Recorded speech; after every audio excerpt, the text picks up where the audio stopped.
This episode of Yes But Why podcast is brought to you by Audible. Get a free audiobook download and a 30-day free trial at audibletrial.com/yesbutwhy. Over 180,000 titles to choose from for your iPhone, Android, Kindle, or MP3 player. Download your free audiobook today at audibletrial.com/yesbutwhy.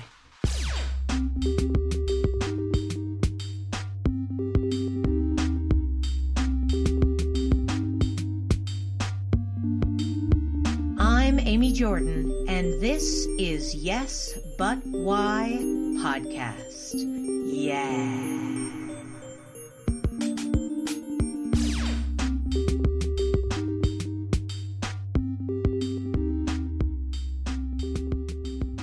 When I was in kindergarten, the teacher used to say that I should be a clown, and from that point on, I hated clowns, and I never wanted to be a clown. So I didn't want to be a performer, just because of what she said. But then eventually theater came to my life, and I wanted to be an actor. And of course, my parents said, no, if you want to be an actor, you have to have a master's degree in other thing, and then maybe you can have a theater as an hobby. That's what used to happen here in Portugal. This happens to a lot of people that I know. Yeah. Okay. Yeah. So I did went to have a degree in industrial design, where I did 4 out of 5 years. At the fourth year, I just gave up and went to Sweden to work in a theater school, to work as a designer, as a graphic designer, and eventually there I learned about improv. And then when I came back to Portugal, I started to do the acting degree. But then in the second semester, I just quit because I don't like to take degrees, as I understood, as I found out, and from that point I still do improv. And of course, I did some workshops, some theater workshops, and some improv workshops as well. So let's jump back. You just covered like 10 years or 20 years even in your life there super quickly. You listened to your parents, which is such a nice thing for you to do. I hope they appreciate that you did what they told you to do, because so many other parents don't have kids that do that. But you went to school and you almost got a degree in industrial design. What's industrial design? Like cities? Like parks? No. It's everything Buildings? that is built by industry,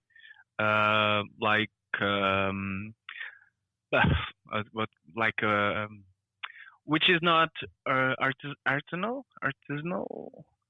Well, it's not made by hand. When it's not made by hand, it's made by a machine. Oh, okay. Everything that's made by a machine? Mostly everything, like a chair. I meant like your classes were about the designing of everything that was made by machines. Yeah, mostly it's like that. It's everything that's produced in mass production. Like cars? Like cars, yep. Huh. Cars, chairs, everything that can be mass produced. Like that's jeans? Industrial design. Yeah. Interesting. That seems like a huge amount of things to say. I'm just like imagining, like, how do you even break that up into a degree? I guess that's why it's a 5-year program. It's like, that's so many things. In Portugal, it used to be all 5 years. But then it actually was the year that it changed, that it became 3 years and not 5. It was because of that change that my mind just broke down, and I needed to go to Sweden. Well, I mean, I think realistically what happened was that you didn't want to be an industrial designer, and you were doing your best to be nice to your parents, but it was over. Well, I do remember telling my father that my father was an architect, And I remember telling my father that, oh well, I'm gonna take this industrial design, and when I finish, I can do a master in architecture. And he said, well, okay. So I was totally, I was totally lying to him because I knew that I didn't want to be an architect. Yeah. But well, let's see what's gonna happen. Yeah. Yep. So maybe my father isn't that proud on me. Well, I mean, let's be honest. I went to college intending to get a biology degree, and that did not work out. Yeah. So, we all kind of have an idea of what I feel like that's such a big thing, especially with everybody that I talk to that, like, has a hard time making the decision. Like, either their family is not so excited about theater, or they themselves are aware of the financial potential issues. So they're like, yeah. Oh no, I need to have a backup career. That's what I hear from a lot of people. So I did this as a backup. I have no backup. Yep. This is all I know how to do. So that's why I keep trying to figure it out. But it's probably good that you have a backup of some kind. You have all this other knowledge that can help you in the world. But for me, industrial design was really helpful, especially in theater, because of that, I do a lot of theater sets. Mm-hmm. Is it correct? Yeah. Yeah, that's so right. I do a lot of theater sets because it's what I used to do in college. In the prototypes, they had to be real. So once I did a guillotine for a theater set, and I didn't have the knowledge. I just had my know-how, and it helped me with that. Yeah. So it was, in a way, it was really good, and the working methods, how to work, and it really helped me in the theater because of my the few years I have of industrial design. Yeah, that's super great. Plus, what an asset you are to any theater that you are a part of, because now it's not just like, okay, we'll do a show with no set. It can be like, I'll make something cool, and then your particular show is, better than the other shows going on because it's like, ooh, look at this amazing visual element that we don't usually get. I find that a lot with improv. It's just a basic black box, and then they're, of course, creating what we're watching right in front of us. But at the same time, like, it is nice when you have, like, a little bit of something in the background, even if it's just colorful or a few of the theaters here have their logos in the back, which I think is super smart. But, stuff like that, like, that's really great. Do you enjoy doing the sets and everything? Have you done that in lots of productions? Well, not in lots, but in some. Actually, I'm fighting nowadays. We are fighting about how to do sets and how to have a lot of visual effects on stage without diminishing the improv itself. I think that's the challenge: how to do the sets that won't fade out the improv itself. Yeah. Do you understand what I'm saying? Yeah. It can overpower it, or it can force ideas. Like, if there's a specific thing, every scene's going to be about it because they're staring at it. That kind of stuff. Yeah. And I see that. And it's obvious. Mm. It's almost but now it's almost like the argument between certain, like, curating suggestions and just letting suggestions be. I've even I even learned my original when I first learned improv, I learned improv without suggestions. So there's so many different schools of thought, and I can totally understand you having to have these discussions with people where you're like, no, I can help you and make it more exciting to look at. And they're like, no, but the purity, it's going to be bare bones. That's the key to improv. It's just on the inside of our hearts.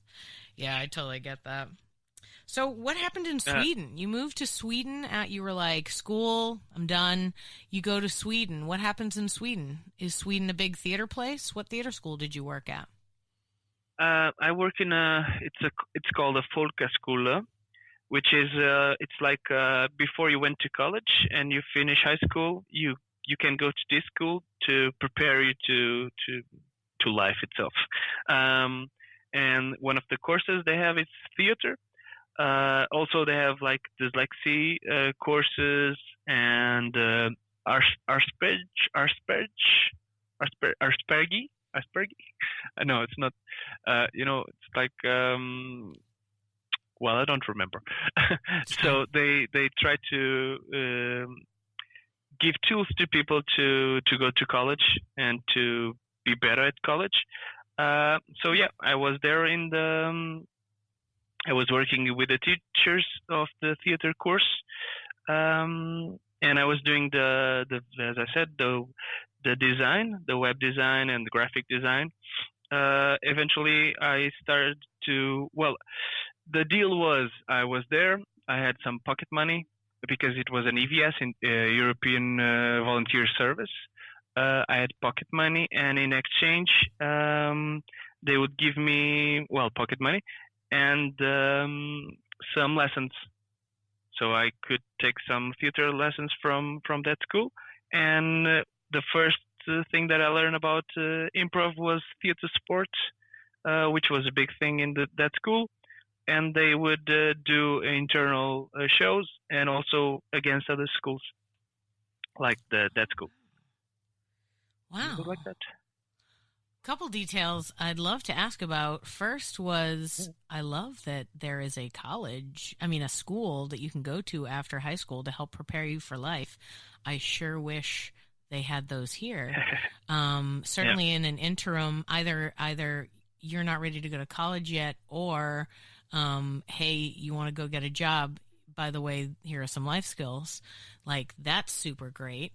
Especially, I enjoy the idea that acting is involved in that as well, because a lot of acting schools, you go to college, but some of them are just conservatories. Like, it doesn't actually matter if you have you've graduated, high school or something like that. It's just about having some sort of skill. So it's great that this, preparatory school was like helping people get work on their acting skills, so that if they tried to go to like a conservatory, they have something to show.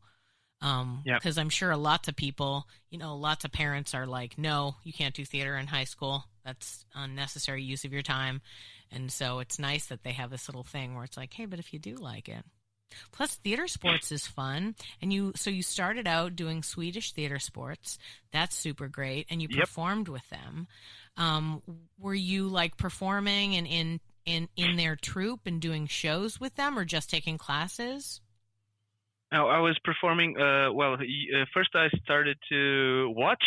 That was the first thing, sure. And then after watch, I did the technician, and then after the technician, I did perform, because I had a big barrier, which was the language.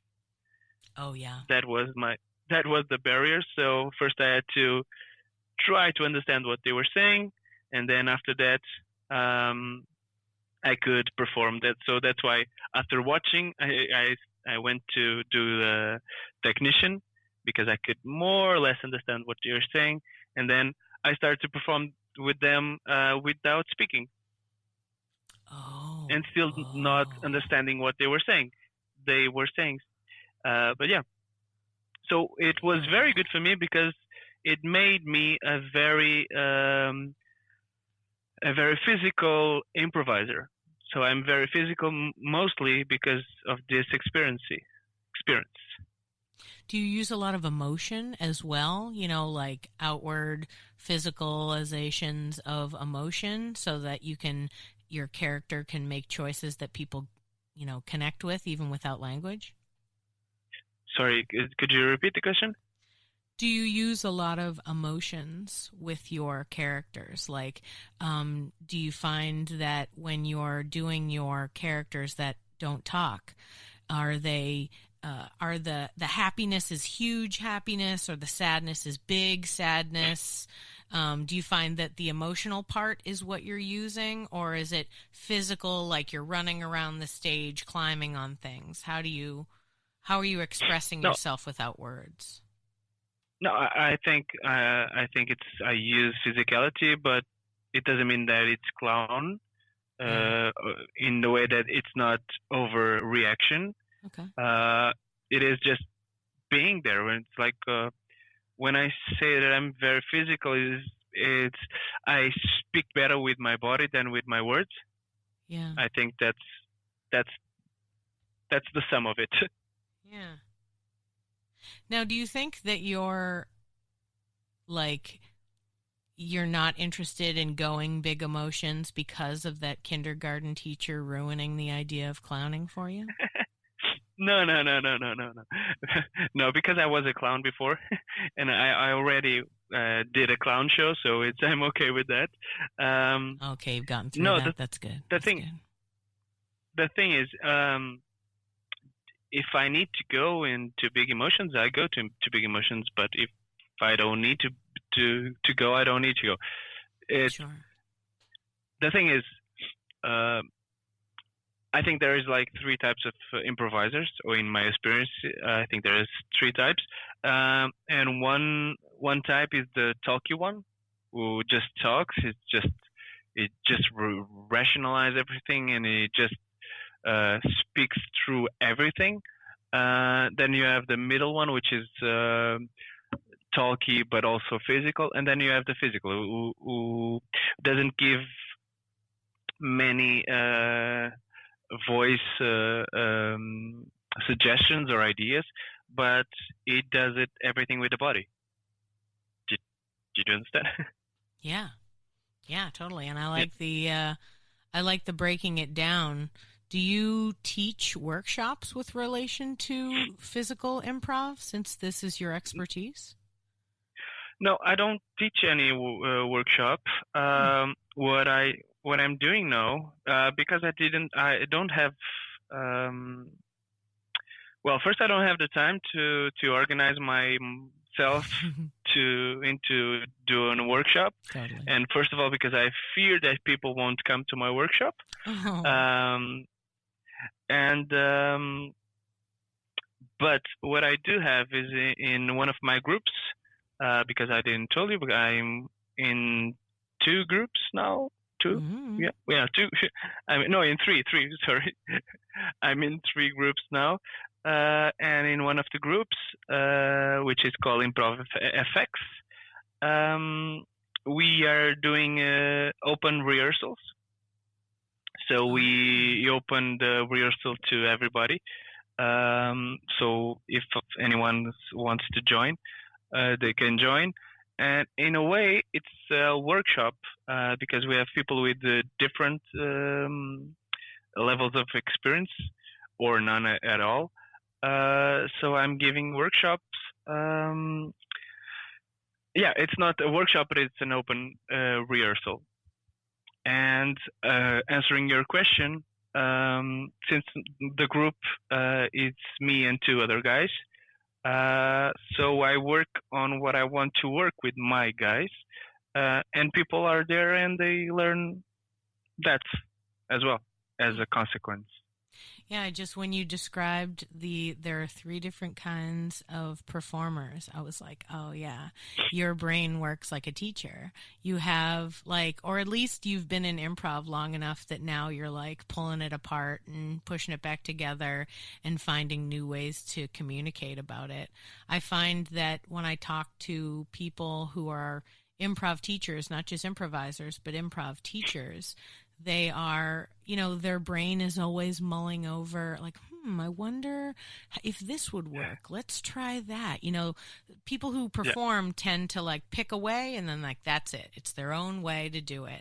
But when when your brain works such that every single time you perform, you're like, I bet if I switched it, or like you start noticing the people around you and you're like, oh, she does it like this. That's different than what I do. I should pay attention and learn from that.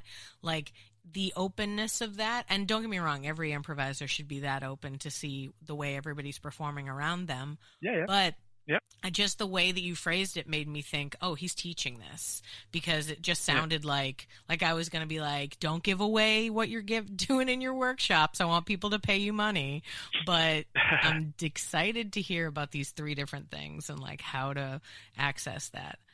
But that's super cool. I like the way you're thinking. Oh, also you said 3 groups now. Tell me the other groups. We got Improv FX, and what are the other 2 groups? I don't want to leave anybody out. One is for Misfits, which is an English-speaking group. And also there is Sem Rede, which means without net. And it's a group based in Sintra, which is not Lisbon, where I'm from Lisbon, by the way.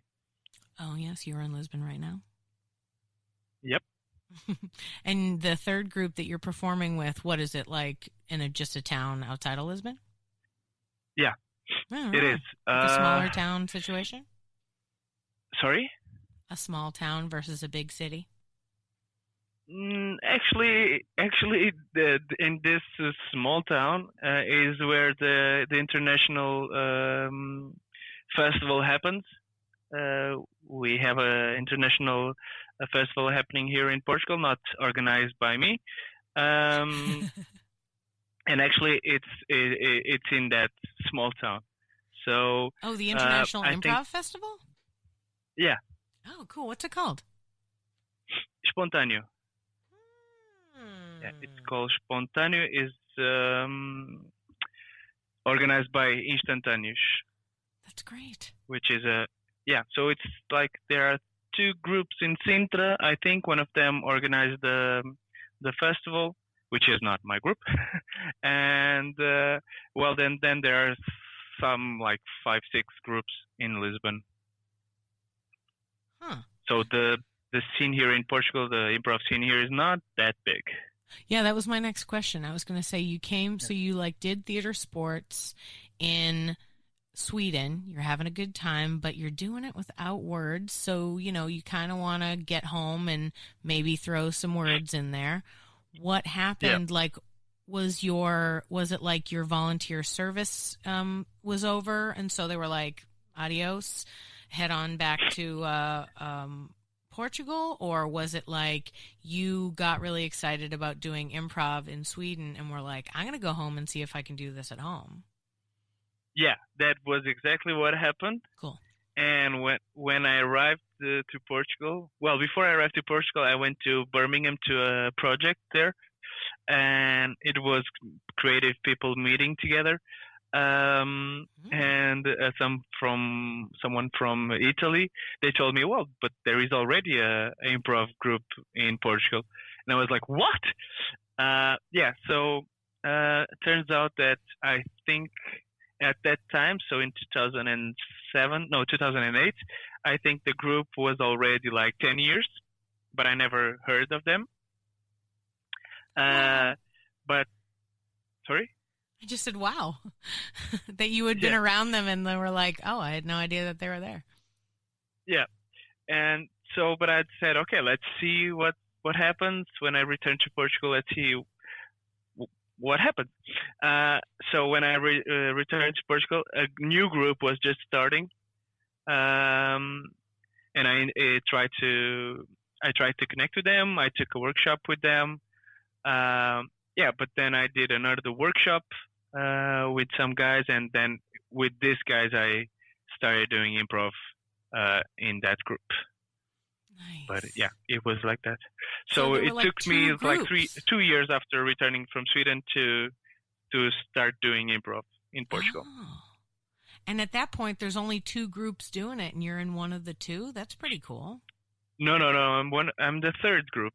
I was in the third group. Oh. Wow, there really are only 3. So, like, is there a school that's teaching it, or is it all just individual groups figuring it out or reading books or doing workshops on their own? There is a group called Improviser. So this was the second group to appear. They have a school for some years now, and they're doing every year, I think they do a workshop or a 3-month course. Where they teach a lot of people. And from that school, I I think at least one group is solidified. So, well, it exists. Sorry, which is called Cardume.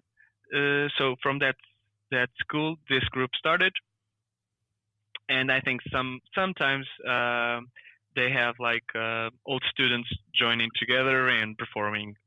But yeah, mostly is what used to happen is each group they invite teachers from outside and to teach them. Sometimes they or some groups they share the teachers, some groups they don't. Yeah. Are people friends? Yeah. Well, because like there's 6 improv theaters in Austin, and sometimes they're friends and sometimes they're not. Like now they're all friends, but years back, the theater that I worked at, our leader was kind of a jerk, and so people didn't love him. But does the improv community, do all 3 of the major groups get along, or are they in competition? Well, this is it's okay if you don't want to say it. I don't know how many people in Portugal are going to hear this. What did you say? I said, don't worry. I don't know how many people in Portugal are going to listen to this. But then again, I'd love it if a lot of people in Portugal listen to this. Yeah, so maybe we shouldn't talk about it. No, I don't. Yeah. Okay. It's okay. Yeah, okay. I don't worry about that.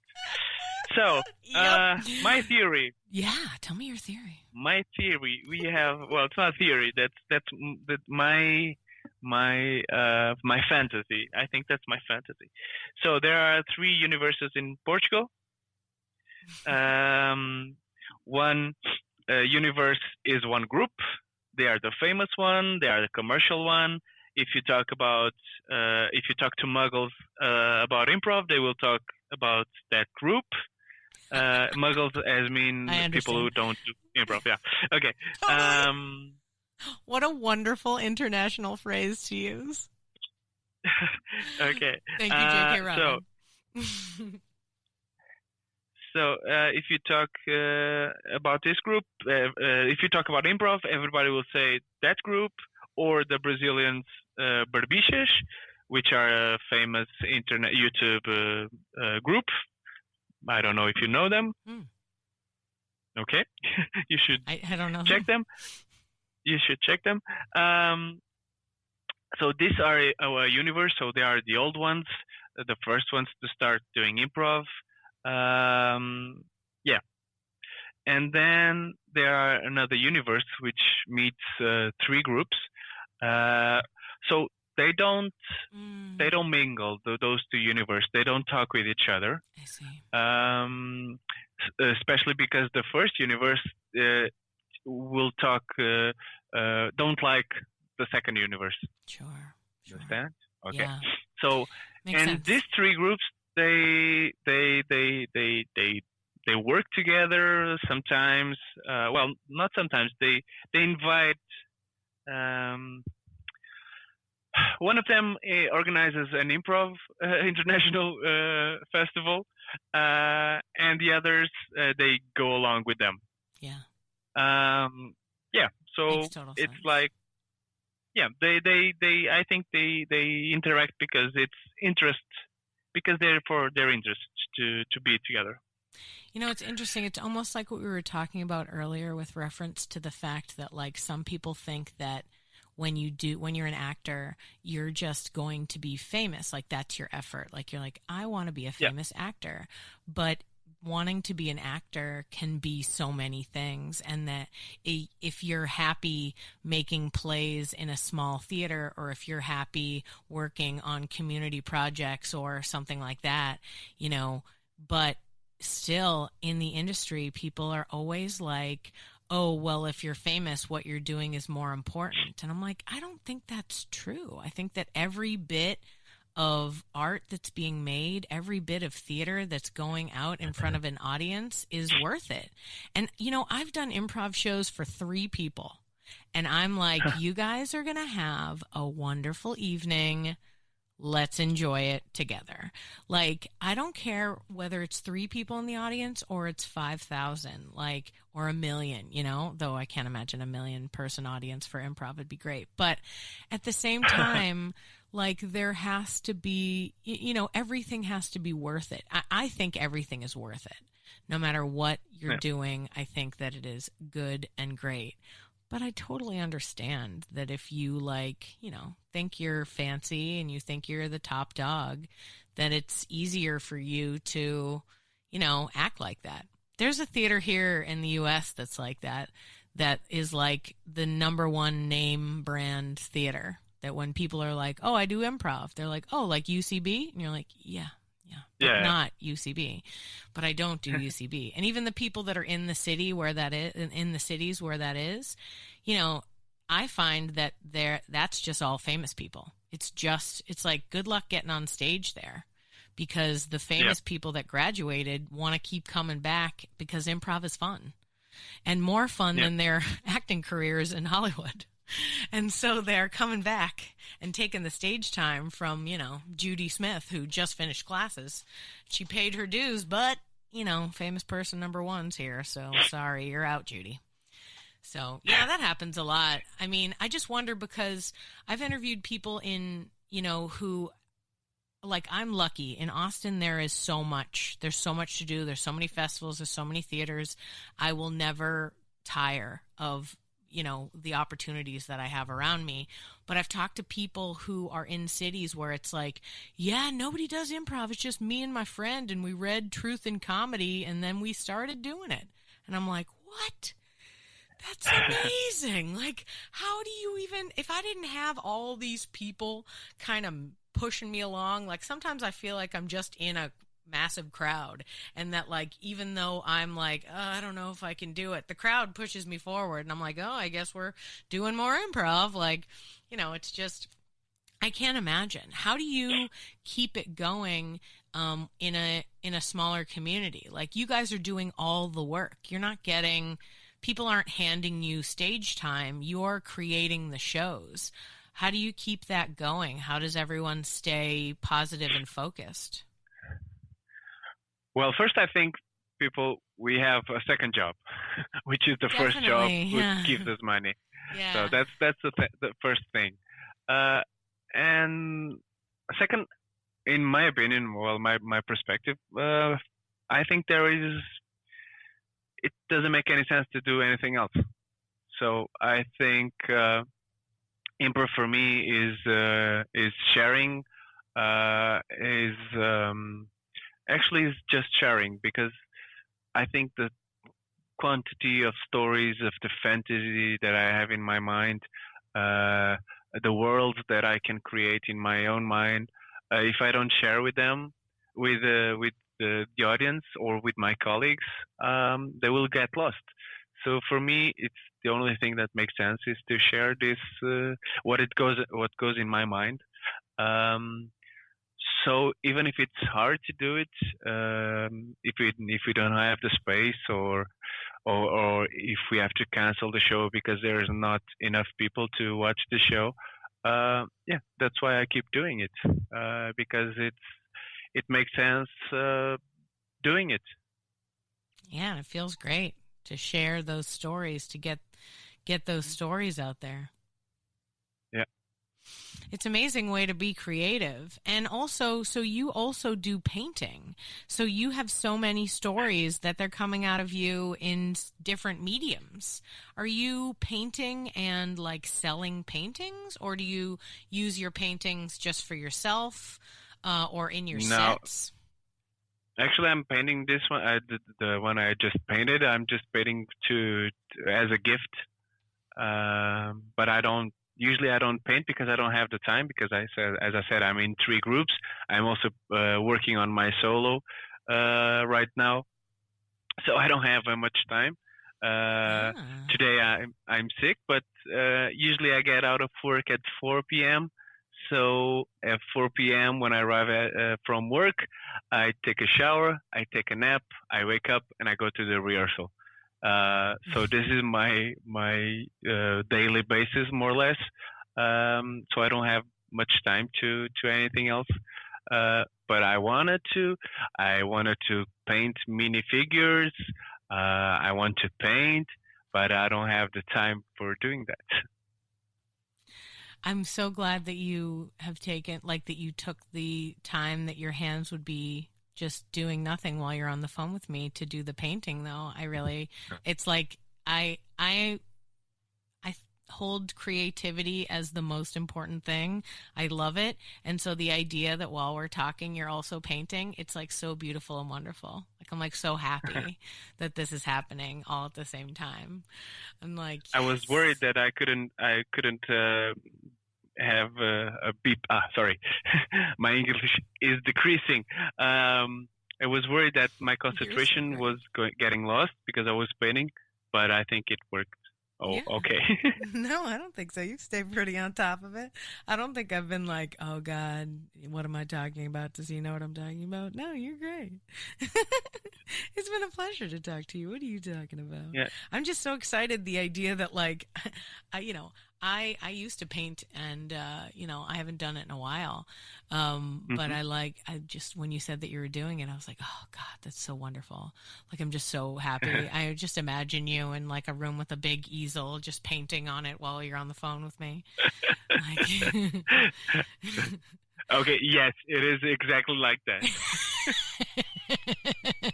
Yeah, don't ruin the fantasy. Don't tell me you're in an apartment. No. And like, it's exactly like that. You're just painting on a notebook. It's fine. Don't tell me. You're so funny. Awesome. You just said that you're working on a solo show. What's up with that? Tell me about that. Well, this year I'm gonna be 35 years old, and it's gonna be like 20 years of my career as an actor. So I wanted to have a birthday party, which was a solo show where I can perform. So it's very it's in the early stages, but probably when this podcast will be online, I already performed it, so it's okay. I can do the spoilers now. Yeah, I won't. Nobody will know. If you're doing it in June or July, then don't worry. It won't be any spoilers. It's July, so it's going to be our 2nd July, probably. All right, I'll make a note to put you out in August. Okay. So it's called The Bearded Clown, which is the story of a clown who is tired of being a clown. So it's going to be a show about his personal life, and why is he tired of being a clown, and why he doesn't want to be a clown anymore.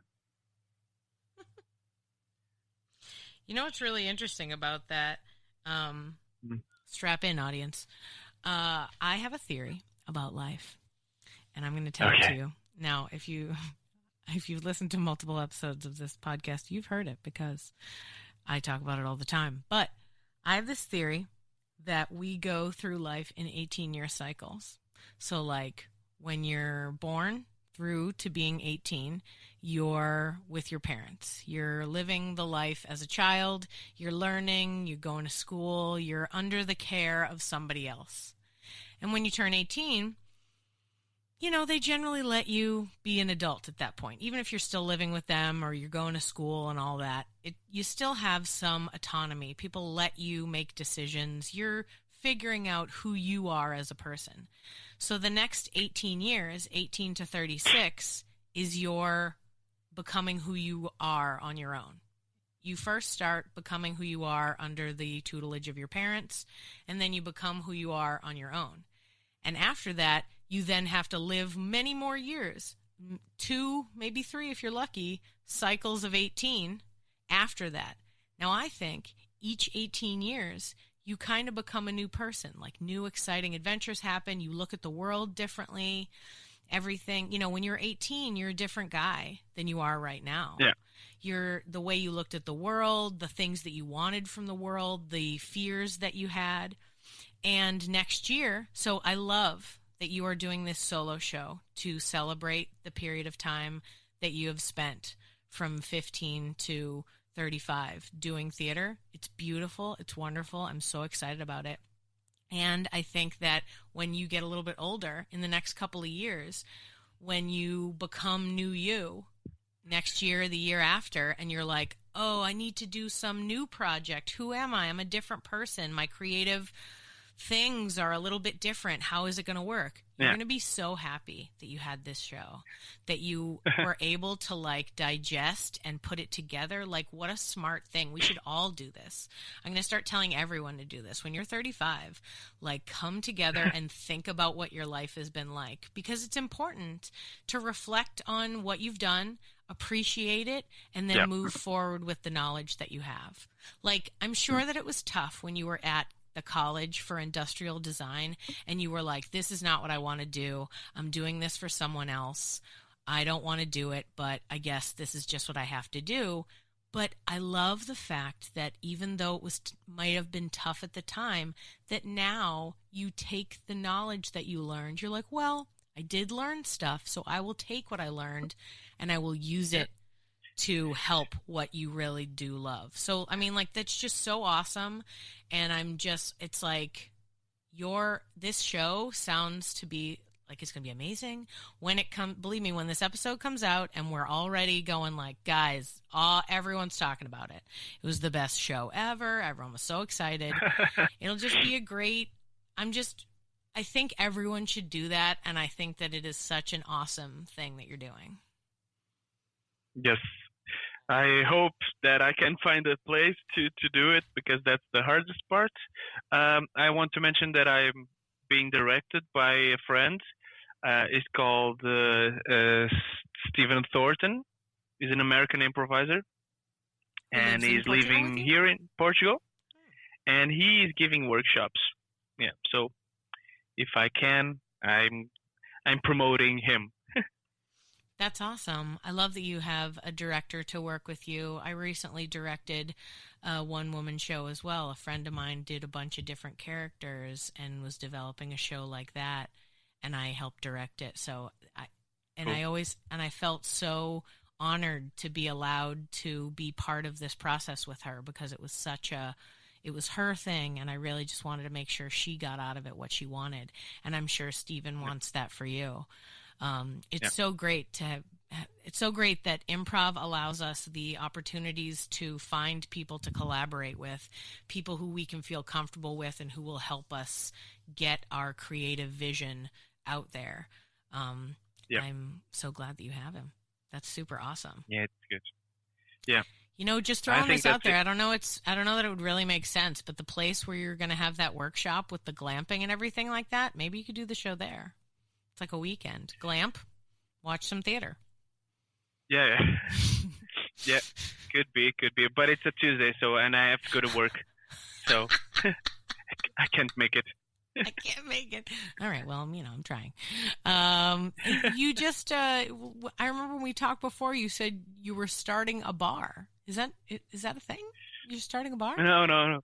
I did the interior design of a bar. Oh, whoa, really? Yeah, because I work at IKEA as a visual merchandiser, so more or less an interior designer. So a friend of mine is opening a bar. Actually, is an improv actor, is an improviser. He asked on Facebook, does anyone knows a interior designer? And I said, well, I can do that. So I did.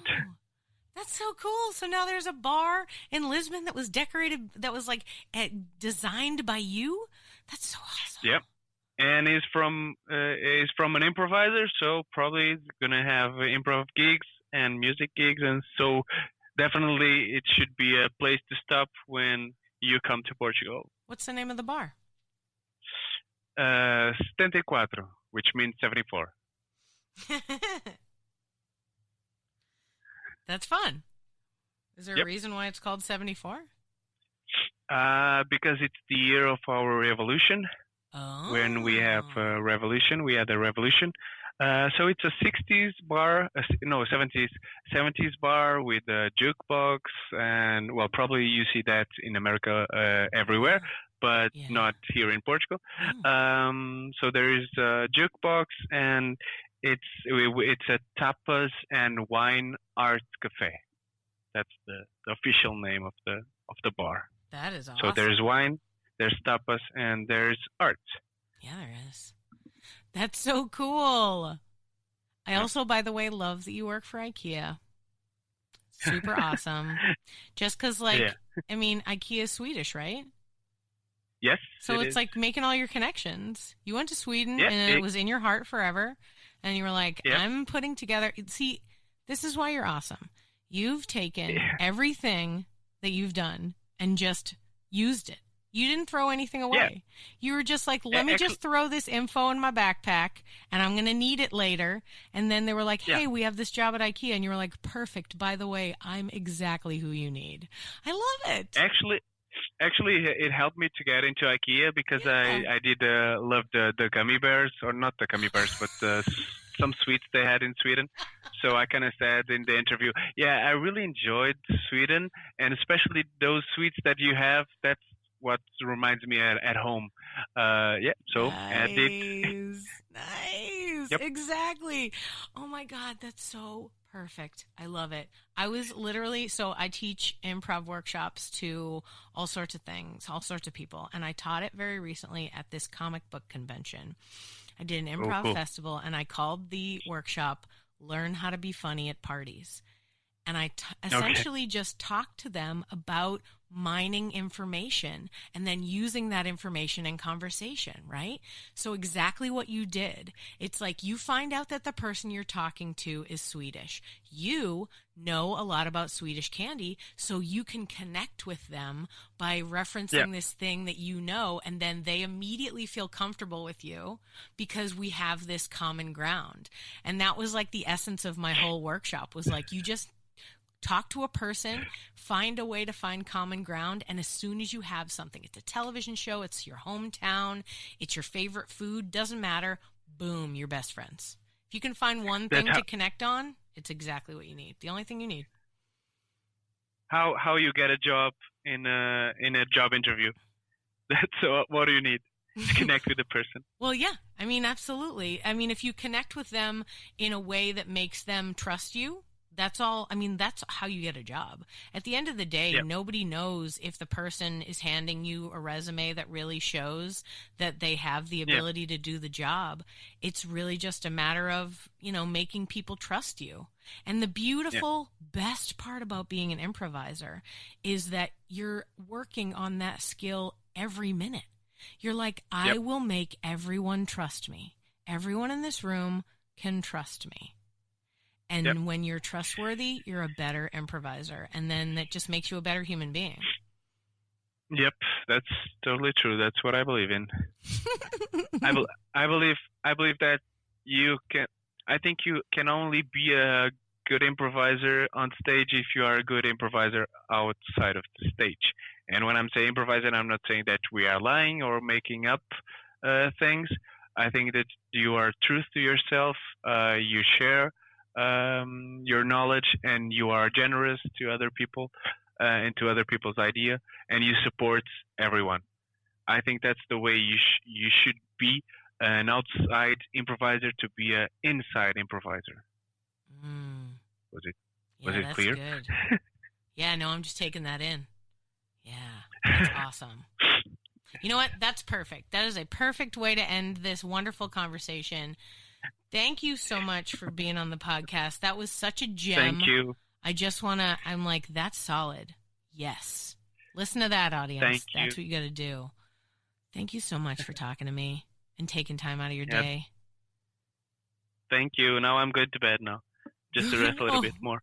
I know, poor kid. Take some medicine, rest. Oh.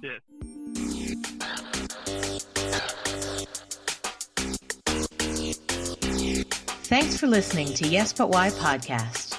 Check out all our episodes on yesbutwhypodcast.com or check out all the content on our network, HC Universal, at hcuniversalnetwork.com.